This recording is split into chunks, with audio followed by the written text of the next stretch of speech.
Hi, this is Resha and I did my book study on My Guide to a Positive Me. I was hoping we'd have class today because I'd like to share with you all that this is a children's book that I wrote back in 1998, and I am the author of it. It's available through me. I self-published it, and I was able to do two printings of it, so it's a really good book. And what it's about, it is just a book about positive manners. It's passages in the books where our children can learn how to be positive, things that our parents and grandparents taught us.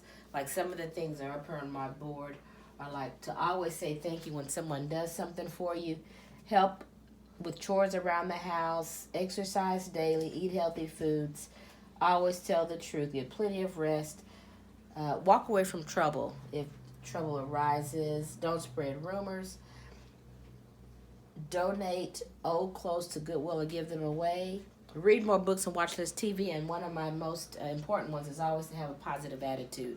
So in my book study, I chose to pick my own book because as a special ed teacher of 9th through 12th grade, they're at the age to where they're transitioning into adulthood and they need to know how to respect, how to treat others, and how to give back because it's a mean world out there, and all these skills that's in this book will help them, not only help them as students but as they are adults. In this book are over about 104 passages that just talks about ways to be positive. And in my first lesson, I chose to do a lesson on writing a thank you note because as you can see in my book it says I always say thank you. A thank you goes a long way, and a lot of times we feel like we have to give back monetarily, but a just simple thank you note will go farther than anything that you can ever give someone. And in this lesson was simply teaching my students how to write a thank you note to say thank you for whatever it is. In this case, we were learning how to write thank you notes to Special Olympic donors because in May we will be going to Stillwater for Special Olympics, and we're asking for donations to help with our room and board and to support us to buy uniforms. Also, another writing is just a simple birthday. You know, we like to give people birthday cards and, say nice little things on the inside. These are just different types of writing. And then, of course, a sympathy note, which is a note that we hate to have to give someone, but we know that there comes a point in time where we have to let somebody know, I'm sorry for your loss. So these, a thank you note, birthday card, and sympathy are just three different types of writings, but we were primarily focusing on thank you notes. My second lesson was on how to tell time, AM and PM.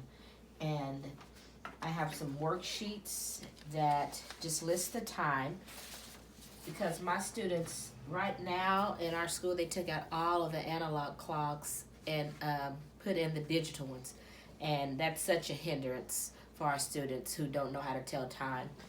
And so in our classroom, we have these little clocks right here that we play games and time bingo and things like that. And I'll call out a time, and then I'll kind of give them examples of what you would be doing during that time. Like, for instance, like it's 7 o'clock a.m., you may be waking up, and some of us may take a shower in the morning, or you could take it in the p.m. at night, a bath at night. Watching TV, you can do that anytime. These are just little cards that they could just kind of put on what side in the AM or in the PM that they do these activities. Lunchtime is kind of like in the middle, because if you go like at 11:30, 11:45, you kind of crossing over into the AM and PM. Other things, go to the mall. You may want to put it on the PM side. Comb your hair, usually in the mornings when you wake up. Dinner is normally in the PM. Brushing our teeth, we do that in the morning, and then at night I make sure that my daughter also does it. So you can just kind of put that in between because it kind of covers both AM and PM. And then take a nap. A lot of times we choose any time of the day to take a nap, morning or afternoon. So that was my second lesson, to teaching them the difference in that. My third lesson is money math.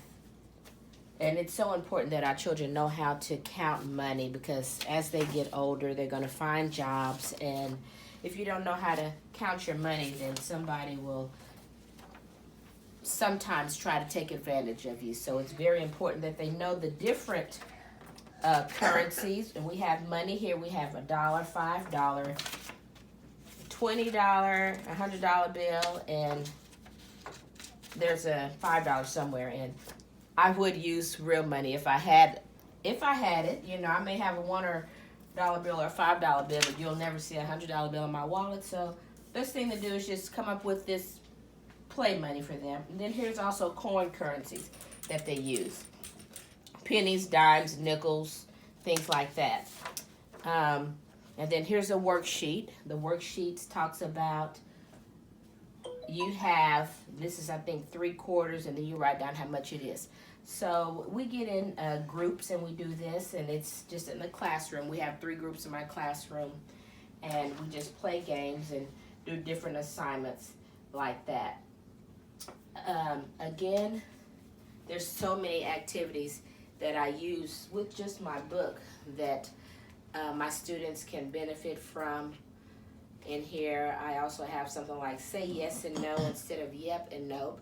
And it's just out of respect. When I was growing up, I had to say yes ma'am, no ma'am, yes sir, no sir, no sir. So I want to make sure that my children or students are just practicing positive behaviors.